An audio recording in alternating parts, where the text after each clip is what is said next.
In the realm of K-pop idols, fans often hold the assumption that these artists enjoyed a positive and secure experience during their promotional activities. However, the reality for some groups, such as Stellar, diverges greatly from this ideal. Stellar's journey was marred by hardships and tales of distress, standing as a stark contrast to the perceptions that fans typically harbor. Stellar's story begins with a series of lineup changes even before their official debut. Originally intended to comprise 6 members, the group eventually debuted with only 4, including members like John Yoo and former Honeydew members Liesel and Joa.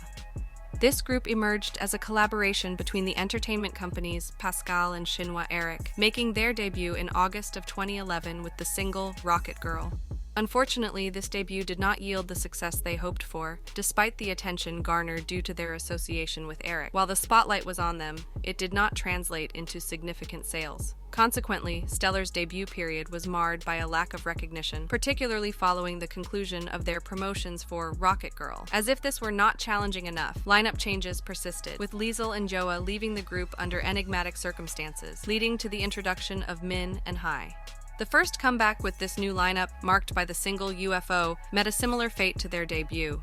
In fact, UFO performed even worse. Despite being linked to Shinhwa Eric, Stellar's status and momentum appeared to wane. The situation was bleak, with concerns rife that the company might announce the group's disbandment given their initial struggles. However, the entertainment company Pascal was not prepared to let go of the group just yet. The turning point arrived in July of 2013 when Stellar released their third single, Study. While this single managed to break into the top 100 charts for the first time since their debut, it still fell short of expectations. The company was confronted with a predicament as their comebacks continued to falter, exacerbating an already complex situation. The departure of Eric further exacerbated their difficulties, leaving only the girls, the CEO, and the manager to navigate this tumultuous journey. Financial constraints began to take a toll on the members, pushing them to the brink of destitution. They were reduced to sharing meager servings of food, struggling to afford basic necessities, and often unable to engage in even the most modest outings, like visiting a cafe. This dire financial state led to situations of humiliation, exemplified by their evasive behavior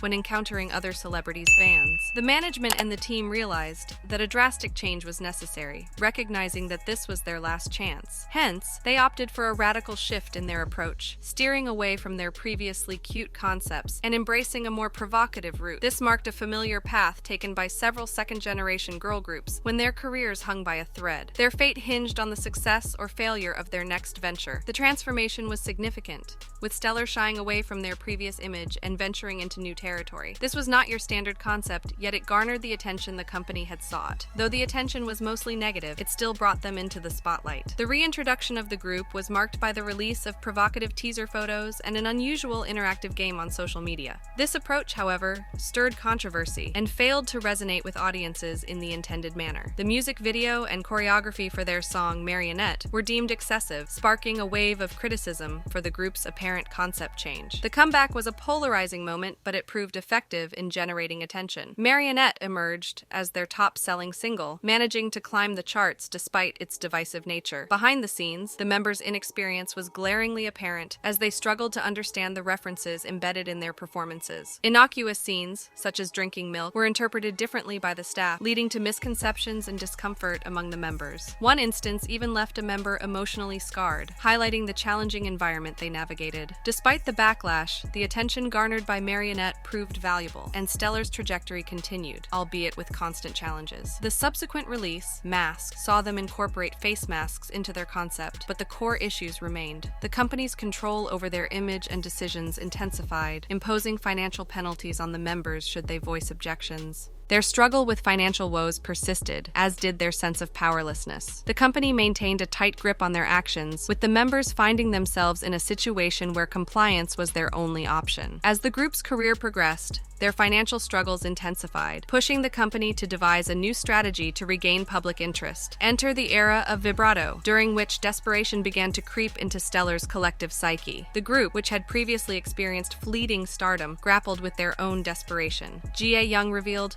"We wanted to get Stellar's music out there when we didn't have skin exposure. Nobody even knew we released a new song. If it's not provocative, there is no response." This desperation manifested in their discomfort with the company's attempts to push them towards increasingly provocative concepts. They were handed revealing outfits, leading to an internal conflict. The company brushed aside their concerns, urging them to try the outfits on before passing judgment. This incident symbolized their struggle between asserting themselves and conforming to the company's demands. However, the episode took a grim turn. Photos of them in the revealing outfits were released, drawing intense scrutiny and derogatory comments from the public. The members in turn felt shame and embarrassment, fearing the impact on their families. Beyond external challenges, they found themselves besieged by explicit solicitations and sponsorships due to their controversial image. The challenges mounted, as did the criticism. They signaled their distress during live performances and shared their internal battles on social media, raising concerns among fans. The tumultuous journey continued, with subsequent releases failing to garner the desired attention. Amidst this, the members' discomfort with their image deepened as they grappled with the contrast between their own preferences and the company's direction. In a bid to break the cycle, they opted for a more girlfriend-like concept, with Sting, hoping to establish a connection with a broader audience. Yet this endeavor, like their previous attempts, fell short of expectations. At this point, the company's controlling tendencies came to the fore, imposing financial penalties on the members for any perceived defiance. The struggle persisted until their eventual disbandment in 2018. As their story unfolds, it becomes clear that Stellar's journey was marked by challenges, discomfort, and a constant battle between their aspirations and the company's vision. Their experience serves as a reminder that the glamorous facade of the K-pop industry often belies the personal struggles faced by its artists, underscoring the importance of acknowledging the complexities that lie beneath the surface.